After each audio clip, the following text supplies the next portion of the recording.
할렐루야. 우리 하나님을 찬송합니다. 하나님께서 오늘 또 우리에게 하루를 주셨습니다. 오늘도 하나님의 말씀을 가까이 하면서 주의 말씀과 함께 하루를 살기 원합니다. 꿀송이 보약 큐티 1년 1독 성경 통독학교 2023년도 3월 8일 수요일 말씀입니다. 오늘 사사기 7장에서 12장까지, 사사기는 비교적 스토리로 된 책이기 때문에 읽기가 쉽기 때문에 사사기 7장에서 12장까지를 읽겠습니다. 특별히 사사기 11장에 나오는 성경을 읽으면서 많은 분들이 의아해하시는 그런 입다와 그의 딸에 관한 말씀을 좀 나눠보려고 합니다. 입다는 기드온이나 삼손처럼 위대한 사사의 반열에 오른 큰 믿음의 사람입니다. 히브리 11장에서 그는 구름같이 둘러싼 위대한 영웅들의 믿음의 전당에 헌정되어 있습니다. 그는 이스라엘 역사에 정통했으며 하나님이 암몬 자손을 이스라엘에게 붙여주신 것을 확신했습니다. 그는 하나님의 영에 사로잡혀서 권능을 얻었고 암몬의 핍박에서 이스라엘을 구하게 됩니다. 그가 암몬과의 전쟁을 앞두고 적들에게 나아갈 때 그는 다음과 같은 하나님 앞에 서원을 드립니다.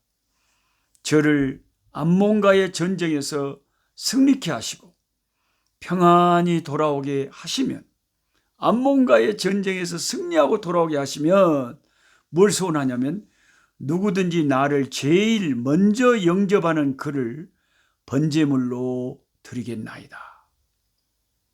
이런 좀 얼른 우리가 잘 성경을 읽는 우리 독자들이 좀 뜬금없는 이런 소원의 글을 읽게 됩니다. 좀 이게 뭔 말인가? 번제물로 드리다니. 우리는 항상 함부로 하나님 앞에 입으로 서원하는 것을 조심해야 됩니다. 마음으로 생각할 수는 있어요. 그런데 입으로 뱉어버리면 그건 주워 담기가 힘듭니다. 입다가 승리하고 정말로 이제 하나님이 승리를 주셔서 집으로 미스바에 있는 자기 집에 돌아올 때 큰 비극적인 일이 발생을 합니다. 그에게 하나밖에 없는 무남 동료 에돔 딸이 아버지가 승리하고 온다고 소고를 잡고 춤을 추며 나와서 제일 먼저 아버지를 영접했던 것입니다. 그러니까 그 딸은 아버지가 무슨 소원을 했는지 몰랐겠죠. 신앙이 독실했던 입다는 자신의 맹세를, 서원을 지켜야 했습니다. 그가 여호와를 향하여 입을 열었으니 물을 수가 없었습니다. 그래서 결국 그는 자기의 서원대로 딸에게 행하였다라고 성경은 기록합니다. 이 성경 본문에 대하여 성경학자들의 견해가 굉장히 판이하게 두 가지로 나뉩니다. 진짜 한글 성경 문자 그대로 딸을 태워서 죽여 번제로 하나님 앞에 드렸다, 이렇게 주장하는 분들이 계시고요. 아니고 번제로 드린 것이 아니고 평생 처녀로 하나님의 성전에서 봉사하는데 딸을 바쳤다 하고 해석하는 두 부류가 있다는 겁니다. 여러분은 어떤 해석이 더 마음이 가십니까? 성경을 우리가 읽을 때 다 확실히 알 수 있는 건 아니에요. 어떤 것은 거울을 보는 것처럼 희미합니다. 나중에 하나님 나라에 가보면 모든 게 확실해지겠죠. 저한테 개인적으로 노 목사님 생각은 어떻습니까? 라고 물으면 저는 조심스럽게 그 후자의 견해, 즉 딸을 갖다가 번제로 그냥 칼로 죽여서 불로 태워서 하나님 앞에 바쳤다. 이런 견해보다는 하나님의 제단에서 결혼하지 않고 평생을 헌신하고 하나님을 위해서 살도록 드렸다. 이런 견해를 저는 지지를 합니다. 어떤 침례교 목사님은 문자 그대로 안 믿는다고 굉장히 성질을 내더라고요. 근데 하나님의 말씀을 우리가 다 알 수 없기 때문에 성질을 낼 일이 아니죠. 근데 자기가 실컷 성질을 냈는데 나중에 천국 가서 알아본 게 자기가 틀렸으면 어떻게 해요? 그러니까 우리는 조심스럽게 내 생각은 이렇지만 확실한 것은 하나님 나라에 가봐야 알겠습니다. 이렇게 말하는 게 좋지 않겠습니까? 우리가 성경을 다 할 수 있습니까? 시편, 제가 그렇게 생각하는 이유 조금 좀 들어보세요. 시편 106편에 보면 이스라엘이 가나안의 남은 자들의 악한 행실인 아주 하나님 혐오했던 일이 자식을 죽여가지고 자식을 그것을 인신매매로 인신공양으로 매매가 아니고 자식을 죽여서 그 신에게 바치는 그런 이방인들의 그런 것을 굉장히 하나님이 싫어하셨습니다. 그게 여호와의 진노를 촉발했습니다. 이사야 57장 5절에는 골짜기 바위 틈에서 자식을 우상에게 바치는 악행을 이방인들에게서 배워가지고 행한 이스라엘의 그 무서운 죄를 선지자가 책망하시고 지적하고 있습니다. 이사야 57장 5절을 읽어드립니다. 너희가 상수리나무 사이 모든 푸른 나무 아래에서 음욕을 피우며 골짜기 가운데 바위 틈에서 자녀를 도살하는도다. 자녀를 세상에 짐승 잡듯이 잡아가지고요. 그걸 우상에게 바친다. 이게 얼마나 여러분 무서운 죄입니까?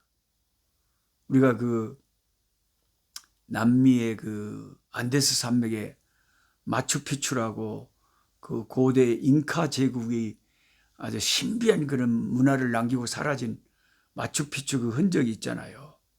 저도 이제 유튜브를 통해서 자주 보는데. 근데 그 마추픽추 그 안데스 산맥의 옛날 잉카 제국에 사람들이 살았던 그 산속의 그 도시, 주로 돌로 집을 만드는 그 도시에 제일 마을의 중요한 곳에 태양신전이 있어요. 그들은 태양신을 숭배했어요. 그 태양신에게 자식도 갖다가 바치는 그런 악행을, 어리석은 짓을 했다고 합니다. 망했죠. 역사 속에서. 시편 106편 35절부터 38절을 보면 그 이방 나라들과 섞여서 그들의 행위를 배우고 그들의 우상을 섬기고 그것들이 그들에게 올무가 되었도다. 그들이 그들의 자녀를 악기들에게 희생제물로 바쳤도다. 그것을 뼈저리게 시편 저자가 그 죄를 지적하고 있습니다. 그것은 큰 죄인 거예요. 여호와를 섬기는 백성들이 자식을 불에 태워 바친다? 그걸 하나님이 원하신다? 말도 안 되는 소리입니다. 믿음의 영웅 중에 한 사람인 입다가 이스라엘의 여호와 하나님을 인신공양 받는 존재로 인식했다는 사실을 저는 인정할 수 없습니다. 그것은 하나님에게나 입다에게나 크나큰 불명예가 됩니다. 레기 27장 5절을 읽어보십시오. 사람이 맹세했어도 돈으로 대신하여 그걸 갚을 수가 있다고 되어 있습니다. 20살 이하의 딸을 위해서는 10세겔을 내면 대신하여 바칠 수 있었습니다. 자기 딸을 하나님께 드리겠다고 서원했더라도 그것을 돈으로 환산해서 하나님 앞에 드릴 수 있었다는 거죠. 이러한 모세의 가르침이 있는데도 굳이 성령 충만했던 하나님의 사람 입다가 전쟁에서 적진을 무찌르고 와서 자기에게 하나밖에 없는 무남 동료를 죽여서 하나님이 가정이 여기는 인신공양을 번제물로 태워서 죽였다. 여러분은 그게 그렇게 성경 해석이 좋습니까? 또한 사사기 11장 31절에 나와 있는 입다의 서원 내용을 엄밀히 분석한 히브리 언어의 정통한 주석가는 두 가지 사실을 우리에게 이야기합니다. 하나는 입다의 서원 내용을 히브리 언어적으로 자세히 뜯어보면 내 집 문에서 나와서 나를 영접하는 그는 에서 그가 여성으로 되어 있지 않다는 거죠.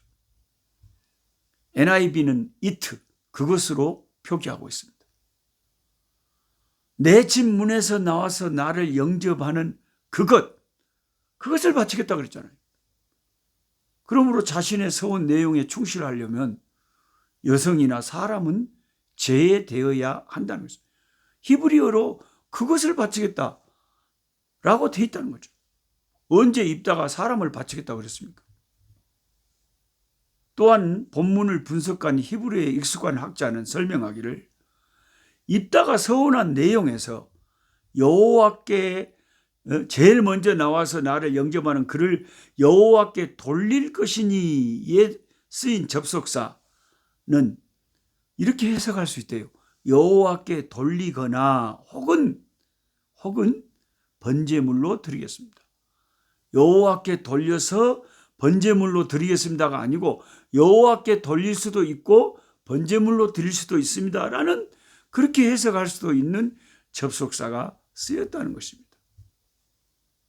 이 히브리어 전문가의 분석이 맞다면 입다는 하나님 앞에 서원할 때 자신이 승리하고 돌아와서 자기를 제일 먼저 영접하는 그것을 하나님 앞에 평생 바쳐서 헌신하게 하거나 혹은 번제물로 드리겠다고 서원했던 거죠.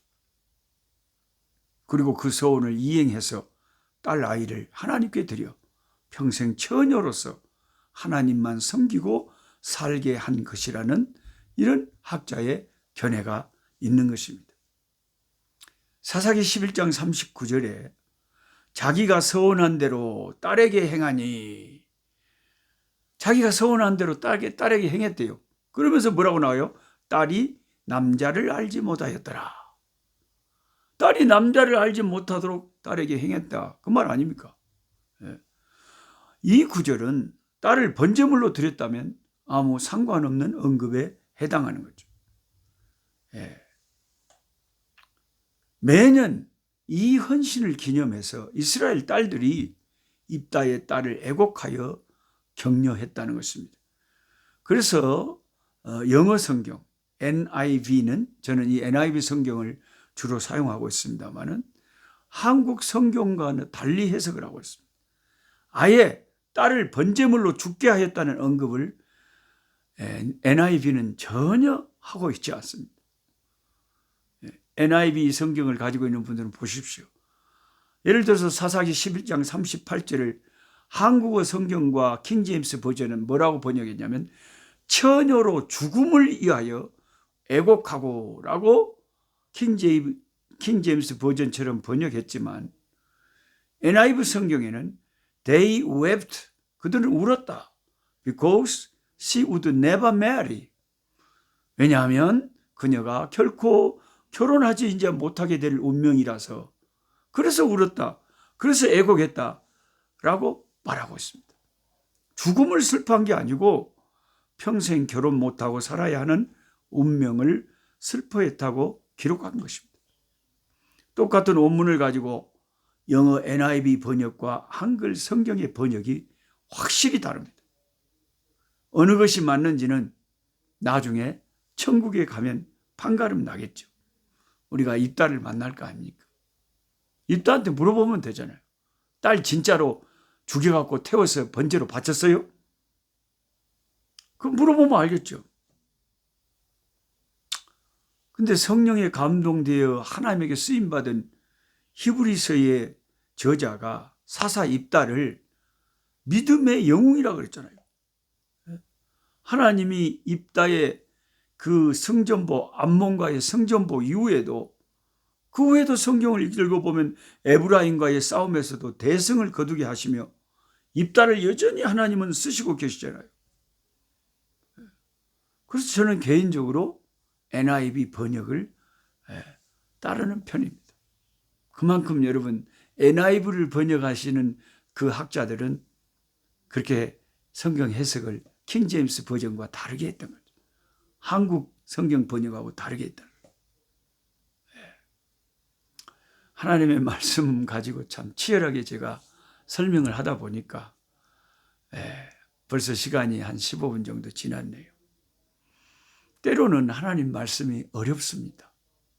우리가 이해할 수 없는 말씀들도 있습니다. 그런 것은 우리는 조심스럽게 학자들의 말을, 이론들을 살펴보면서 여러분의 양심껏 나는 이 해석이 맞는 것 같다 하고 취하면 됩니다.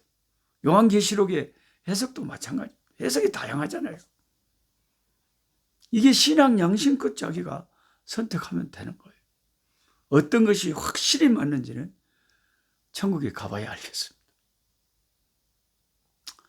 기도하겠습니다. 하나님 아버지, 오늘 또 말씀을 펼쳐놓고 정말 주의 말씀이 이게 무슨 뜻인지 상고하고 생각하고 마음에 새깁니다.